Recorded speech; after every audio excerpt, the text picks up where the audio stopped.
గా నేర్చుకోవాలా? అప్టాక్స్ తో మా ఉచిత లైవ్ వెబినార్లలో చేరండి. ఆల్గో ట్రేడింగ్ కేవలం ₹10 బ్రోకరేజీ అందుబాటులో ఉంది. ఇప్పుడే అకౌంట్ ఓపెన్ చేయండి.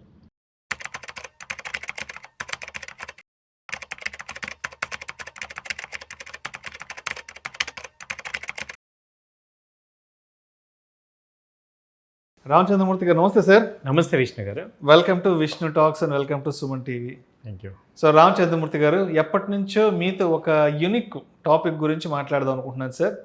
ఇప్పుడు మన Indian market capitalization size almost $4.8 trillion to $5 trillion మన Indian stock market capitalization size కదా. మరి ఇంత పెద్ద మార్కెట్ని అసలు ఎవరు మూవ్ చేస్తుంటారు? ఇంత పెద్ద మార్కెట్లో అసలు మార్కెట్ లీడర్స్ ఎవరు? దీన్ని ఎవరు కంట్రోల్ చేస్తుంటారు? అంటే ఇప్పుడు మనం ఒక మహాసముద్రాన్ని ఎగ్జాంపుల్గా తీసుకుంటే పెద్ద పెద్ద వేల్స్ని, షార్కుల్ని ఎగ్జాంపుల్గా తీసుకుంటాం, because they are the biggest players in the sea. అవునండి. అదేవిధంగా మన ఇండియన్ స్టాక్ మార్కెట్స్లో అసలు బిగ్గెస్ట్ ప్లేయర్స్ ఎవరు? ఇక్కడ ఎవరు చక్రం తిప్పుతుంటారు మన ఇండియన్ స్టాక్ మార్కెట్స్లో? Excellent question sir. అసలు ఇది చాలా మందికి ఇంట్రెస్టింగ్ క్వశ్చన్. అసలు ఎవరు మార్కెట్ని మూవ్ చేసేది, ఎవరు కంట్రోల్ చేస్తారు, ఎవరి కన్సర్న్లో ఈ మార్కెట్ ఉంది అని చాలామంది అనుకుంటారు. కానీ ఇక్కడ నేను కూడా చాలా ఒకప్పుడు ఎర్లీగా ఎంటర్ అయినప్పుడు బాగా దీని మీద ఆలోచించేవారు, వర్క్ చేసి దాని మీద అసలు నిజం ఏంటనేది తెలుసుకున్నాను. యాక్చువల్గా ఇది ఏంటంటే, ఇది మీకు బటర్ఫ్లై ఎఫెక్ట్ అని తెలుసు కదా. ఒక్క బటర్ఫ్లై దాని రెక్కలు అలా ఆడిస్తే మొత్తం వరల్డ్ మొత్తం కూడా ఎఫెక్ట్ అవుతుంది. దాన్ని బటర్ఫ్లై ఎఫెక్ట్ అంటే విన్నాను సార్, విన్నానా. ఒక చిన్న బటర్ఫ్లై ఒక రెక్కలు ఆడించడం వల్ల ఆ గాలిలో వేవ్స్ మారటం వల్ల పెద్ద పెద్ద ఇన్సిడెంట్స్ జరుగుతూ ఉంటాయి. సో సేమ్ ఇక్కడ సముద్రంలో కూడా అంతే. మీరు సముద్రంలో వేలు అన్నారు, ఇక్కడ ఏమవుతుందంటే ఒక్క పర్సన్ కొంత టైం వరకే ఇన్ఫ్లుయెన్స్ చేయగలరు. ఏ ఒక్క పర్సన్ లేకపోతే ఇన్స్టిట్యూషన్ కానీ 100% మార్కెట్ని క్యాప్చర్ చేయలేరు. అంటే ఇండియన్ క్యాపిటల్ ఏమైందంటే ఆ స్టేజ్ దాటిపోయింది. అంటే ఒకళ్ళ కంట్రోల్, మీరు అన్నట్టు బాంబే స్టాక్ ఎక్స్చేంజ్ 1857 తీసుకుంటే ఒకసారి అక్కడి నుంచి వస్తే ఆ first 50 years top players control చేసేవాళ్ళు.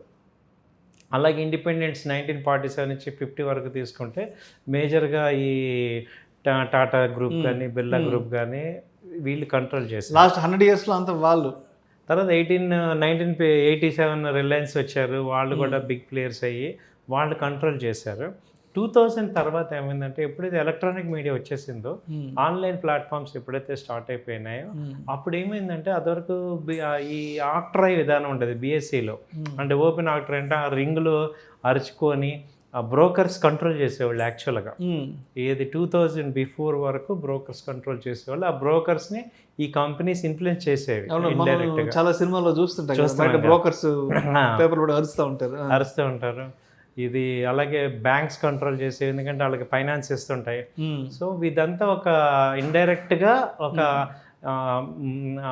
ఒక రకంగా జరిగింది. సో ఇప్పుడు 2000 తర్వాత ఏమైందంటే, సెబీ ఎంటర్ అయిపోయాక, సెబీ అనేది వచ్చాక ఏమైందంటే, ఇక సింగిల్ ప్లేయర్ మోనోపలి లేదు. ఓకే. అదివరకు ఎక్స్చేంజ్ కూడా బీఎస్సీలో ఎక్స్చేంజ్లో ఎవరైతే మెంబర్స్ ఉన్నారో వాళ్ళ కన్సర్న్లో కూడా జరిగేది. ఎందుకంటే అది ప్రైవేట్ లిమిటెడ్, అది ఫామ్ అయిపోయింది. తర్వాత హర్షద్ మెహతా స్కామ్లు ఇవన్నీ చూసాక కొంచెం రిలీజ్ అయ్యాక ఎప్పుడైతే సెబీ కనుక గవర్నమెంట్ ఆ సెపరేట్ గవర్నింగ్ బాడీని తీసుకొచ్చి ఈ ఎక్స్చేంజెస్ అన్ని సెబీ కంట్రోల్ రావటం, తర్వాత ఎన్ఎస్సి ప్లాట్ఫామ్ స్టార్ట్ అవటం, ఈ లోకల్ ఎక్స్చేంజ్లు అన్నీ కూడా బీఎస్సీలో కలిపేయటం. అదరకు Calcutta exchange, Hyderabad exchange, Chennai exchange, ఇలా రకరకాలుగా ఉంటాయి. సో 2000 వరకు ఎవరు ఇష్టం వచ్చినట్టు దాని జరిగింది, నడిపించారు, ఎవరు చక్రం తిప్పారు. ఆ తిప్పడంలో కూడా ఒకరికొకరు అండర్స్టాండింగ్తో కూడా తిప్పుకున్నా కూడా ఉన్నాయి. అవునులే ఇంటర్నల్గా. సో రీటైల్ క్లయింట్స్ని కొంచెం దెబ్బతీసినవి కూడా జరిగినాయి. బట్ 2000 తర్వాత ఎప్పుడైతే ఇంటర్నెట్ వచ్చేసిందో, ఎలక్ట్రానిక్ మీడియా వచ్చేసిందో, అప్పుడు ఎన్ఎస్సి కొత్తగా ప్లాట్ఫామ్ స్టార్ట్ అయ్యాక ఇక ఎన్ఎస్సిలో కంప్లీట్ టైటన్ అయిపోయింది. అందరు ఆటలకు అక్కడ మొత్తం టైటన్ పడిపోయింది. ఇప్పుడు 2000 నుంచి చూసుకుంటే ఒక 4 రకాలుగా కంట్రోల్ అవుతుంది. ఒకళ్ళు ఏమంటున్నామంటే ఫారిన్ ఇన్స్టిట్యూషనల్ ఇన్వెస్టర్స్ ఒక పోర్షన్. అంటే ఏ సింగిల్ పర్సన్ కంట్రోల్ లేదు, ఇక ఇది ఓపెన్ మార్కెట్ అయిపోయి ఇప్పుడున్న మార్కెట్లో మీరు అన్నట్టు 5 ట్రిలియన్ ఏదైతే ఎకానమీ ఉందో దాన్ని 4 పార్ట్లు చేసుకుంటే ఒక 1.2 ట్రిలియన్ ఎఫ్ఐఎస్ ఉన్నారు. అలాగే డిఐఎస్ డైరెక్ట్ ఇన్స్టిట్యూషనల్ ఇన్వెస్ట్మెంట్స్, తర్వాత హెచ్ఎన్ఐస్ హై నెట్ ఇన్వెస్టర్స్, ఆ తర్వాత రీటైల్ ఇన్వెస్టర్స్ మనలాంటి వాళ్ళందరం కలిపి రీటైల్. ఇప్పుడు ఇక్కడ నలుగురు ఏం చేస్తున్నారంటే 4 రకాల రోల్స్ ప్లే చేస్తున్నారు. ఇప్పుడు ఎఫ్ఐఎస్ తీసుకుంటే ఫారిన్ ఇన్స్టిట్యూషన్ ఇన్వెస్టర్స్ మేజర్గా వాళ్ళ కాంట్రిబ్యూషన్ అంతా కూడా క్యాపిటల్ తీసుకురావటం వల్ల ఆల్రెడీ గ్రోత్ని ఇంకా గ్రోత్ పెంచడం. వాళ్ళు క్యాపిటల్ తీసుకురావడం వల్ల గ్రోత్ 20% అలా పెరుగుతుంటే క్యాపిటల్ ప్రాఫిట్ బుక్ చేసుకోవటం వల్ల ఎగ్జిట్ అవుతూ ఉంటారు. సో వాళ్ళ పని ఏంటంటే బాగున్న మార్కెట్లో అంటే వాళ్ళు ఇప్పుడు ఏం చేస్తున్నారు, మార్కెట్ని పైకి తీసుకురావట్లేదు కానీ పైకి వచ్చాక ఎంటర్ అయిపోయి వాళ్ళ ప్రాఫిట్లు ఎంతవరకు మ్యాక్సిమం రీచ్ అవ్వాలో అక్కడ వరకు తీసుకుంటున్నారు. అంటే క్యాపిటల్ డెఫిషియన్సీ అంతా ఎఫ్ఐఎస్ వస్తున్నారు. తర్వాత డిఐఎస్ ఏం చేస్తున్నారు అంటే డొమెస్టిక్ ఇన్స్టిట్యూషనల్ ఇన్వెస్టర్స్ వాళ్ళు ఆపర్చునిటీ బేస్డ్ చేస్తున్నారు. అంటే ఒక సెక్టర్లో బాగుంది ఆ సెక్టర్లో ఇన్వెస్ట్ చేయటం, ఆ సెక్టర్ స్టాక్స్ అన్నిటిని ఇన్వెస్ట్ చేసుకుని పైకి లేపటం, అలాంటి టైంలో వాళ్ళు లాంగ్ టర్మ్ ఇన్వెస్ట్మెంట్లో వాళ్ళు గ్రో అవుతున్నారు. అంటే ఏదైనా ఒక సెక్టర్ బాగా డౌన్ అయిపోయి అది రేంజ్ అవుతుంటే డిఐఎస్ ఎంటర్ అయిపోయి ఆ సెక్టర్స్ని పైకి మంచి ప్రాఫిట్స్ బుక్ చేసుకునే పాయింట్లో వాళ్ళు ఉంటున్నారు. తర్వాత ఎఫ్ఐఎస్ మన ఇండియన్ ఇన్స్టిట్యూషనల్ ఇన్వెస్టర్స్ వీళ్ళు ఏం చేస్తున్నారంటే అంటే పెన్షన్ ప్లాన్స్ కానీ మ్యూచువల్ ఫండ్స్ కానీ తర్వాత ఇన్స్టిట్యూషనల్ ఇన్వెస్టర్స్ వీళ్ళు ఏం చేస్తున్నారంటే మెయిన్ మార్కెట్ని స్టెబిలైజ్ చేయడానికి వాడుతున్నారు. ఎందుకంటే ఎస్ఐపి ఫ్లోస్ ఇప్పుడు ఏమైనాయి, ఇప్పుడు SIP flows mutual funds foreign investors కన్నా ఎక్కువైంది. ఇప్పుడు 96 lakh crores ఇన్వెస్ట్మెంట్స్ ఇప్పుడు వచ్చింది కాబట్టి వీళ్ళు అంతకుముందు 30 lakh crores నుంచి ఇప్పుడు ఆల్మోస్ట్ ఎఫ్ఐఎస్ రేంజ్కి వచ్చేస్తుంది. కాబట్టి వీళ్ళు ఏం చేస్తారంటే మార్కెట్ని పార్టిసిపెంట్స్ స్టెబిలైజ్ చేయడానికి యూజ్ చేసుకుంటాం.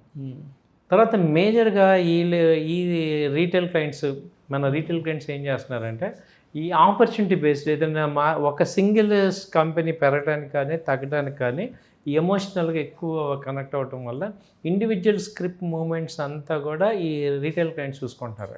సెక్టర్ మూమెంట్ అంతా ఎఫ్ఐఎస్ అదే ఇన్స్టిట్యూషనల్ ఇన్వెస్టర్స్. ఈ ఎఫ్ఐఎస్ ఏం చేస్తున్నారంటే ఓవరాల్ గ్రోత్ని తీసుకెళ్తున్నారు, లేకపోతే పడేయటం కానీ ఈ రేంజ్లో యాక్టివిటీ అవుతుంది. కానీ సింగిల్గా ఒక ఇన్స్టిట్యూషన్ తీసుకుంటే ఏదో 1 రోజు 2 రోజులు ఆపరేట్ చేయగలరు కానీ ఓవరాల్గా మార్కెట్ని శాసించే పరిస్థితి ఇప్పుడు లేదు ఎవరికైనా. ఇప్పుడు అందులో ఎకానమీ కూడా ఏమైందంటే $5 trillion అయ్యేపాటికి అసలు కంట్రోల్ చేసే పరిస్థితి లేదు. ఒకప్పుడు అంటే మనది 1 trillion బిలో ఉండేది, అప్పుడు కంట్రోల్ చేయగలిగారు. కానీ ఇవాళ ఇండివిజువల్ కంపెనీస్ చేయలేరు. బట్ ఓవరాల్గా కలెక్టివ్గా జరుగుతుంది ఇది మార్కెట్. సో మొత్తానికి ఓవరాల్గా అసలు మార్కెట్ నడిపించేది ఎవరు? మార్కెట్ నడిపించేది ఎవరు అంటే అక్కడ సిచ్యుయేషన్ బట్టి ఇప్పుడు లీడ్ అవుతుంది సార్. ఇప్పుడు ఎలా ఉందంటే మార్కెట్ పార్టిసిపెంట్స్లో మేజర్గా ఇప్పుడు మ్యూచువల్ ఫండ్స్ నడిపిస్తున్నాయి. ఈ మ్యూచువల్ ఫండ్స్ కానీ పెన్షన్ స్కీమ్స్ కానీ ఇవి మార్కెట్ని స్టెబిలైజ్ చేసుకుంటూ నడిపిస్తున్నాయి. అంతకుముందు ఎఫ్ఐఎస్ లీడ్ చేసేవాళ్ళు ఎప్పుడు 2015 నుంచి 20 వరకు. ఇప్పుడు 2020 నుంచి 24 ఇక్కడ ఏం జరుగుతుందంటే ఎఫ్ఐఎస్ వాటా తగ్గిపోవటం, డిఏఎస్ను ఈ మ్యూచువల్ ఫండ్స్ ఇన్స్టిట్యూషనల్ ఇన్వెస్టర్స్ వీళ్ళు ప్రెజెంట్ లీడ్ చేస్తున్నారు. అండ్ ఇంకొక విషయం కూడా చెప్పండి సార్, చాలామంది చెప్తుంటారు మార్కెట్లో పెద్ద పెద్ద బిగ్ ప్లేయర్స్ అనే వాళ్ళు మార్కెట్ని వాళ్ళ కంట్రోల్లో పెట్టుకుంటారని చెప్తుంటారు. దానికి సంబంధించి ఏవో పెద్ద పెద్ద కంపెనీల పేర్లు చెప్తుంటారు, ఏదో అదానీలని అంబానీలని, లేదంటే అంతకుముందు ఉన్నప్పుడు రాకేష్ జుంజున్వాలా. సో ఇలాంటి వాళ్ళ ఇన్ఫ్లుయెన్స్ మార్కెట్ మీద ఎక్కువ ఉంటుంది. సో మార్కెట్ని వాళ్ళు మూవ్ చేస్తుంటారు. ఇది అంటే అది నిజంగా అట్లా పాసిబిలిటీ ఉందా?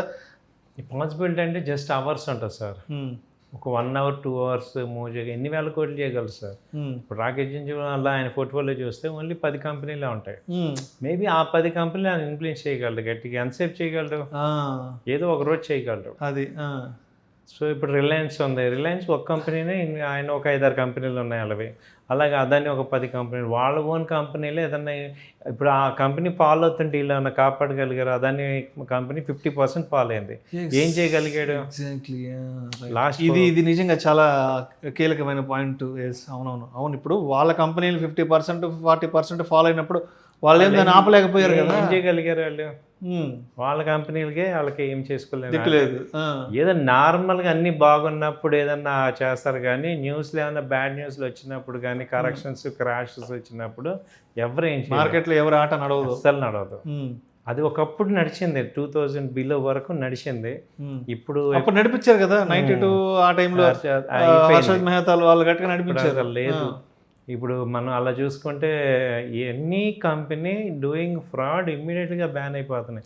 ఎస్ బ్యాంక్ లాంటి కంపెనీలు, తర్వాత కింగ్ ఫిషర్ మనం చూసాం, జెట్ ఎయిర్వేస్ చూసాం, ఇప్పుడు అనిల్ అంబానీ కంపెనీస్ అన్ని కూడా ఇవన్నీ కదా. ఇప్పటికీ ప్రతిరోజు కోర్టుల చుట్టూ తిరుగుతూనే ఉన్నాడు కదా. కాబట్టి వాళ్ళు ఎవరన్నా ఫ్రాడ్ చేసినా ఇమ్మీడియట్ గా అసలు క్షమించట్లేదు. ఏం వెనక ముందు చాలా అసలు అంత గొప్ప వాళ్ళే లాబింగ్ చేసుకున్నంత అవకాశం లేదు అసలు ఇవాళ లేదు. ఈవెన్ అసలు చాలా చాలా సివియర్ పనిష్మెంట్స్ ఉన్నాయి. ఏమి అసలు ఫ్రాడ్ చేసే పరిస్థితి లేదు. అంటే ఇంకా చేద్దామని ట్రై చేసినా కానీ అక్కడ లూప్ హోల్స్ ఎక్కడ కూడా చాలా తక్కువ ఉన్నాయి ఏదన్నా. బట్ ఏదైనా 1 డే 2 డే గేమే తప్ప వాళ్ళు మొన్న కూడా చూశారు కదా, ఇండియన్ పట్టుకున్నారని ఆప్షన్స్ సెల్లింగ్ చేశారు, ఆప్షన్స్ మీద చేసి 6,000 కోట్లు సంపాదించారు. దాని డేటా బయటకు వచ్చింది, వాళ్ళు ఎక్స్ప్లెనేషన్ అడుగుతున్నారు. ఈవెన్ ఎఫ్ఐస్ని కూడా ఎవరు వదలట్లేదు. సో ప్రస్తుతం అంటే సెబీ నుంచి తప్పించుకోవడం అనేది అది చాలా స్ట్రిక్ట్గా ఉంది, చాలా స్ట్రిక్ట్గా అయితే ఉంది. Right sir, right sir, thank you so much Ramachandramurthy గారు. సో ఎప్పటి నుంచో అంటే నా మైండ్లో ఉన్న ఒక మంచి టాపిక్ గురించి ఇవాళ అడిగే అవకాశం వచ్చింది. మీరు కూడా చాలా చక్కగా మన ఆడియన్స్తో పంచుకున్నారు. థ్యాంక్ యూ సో మచ్ అండి. థ్యాంక్ యూ సార్, నమస్తే.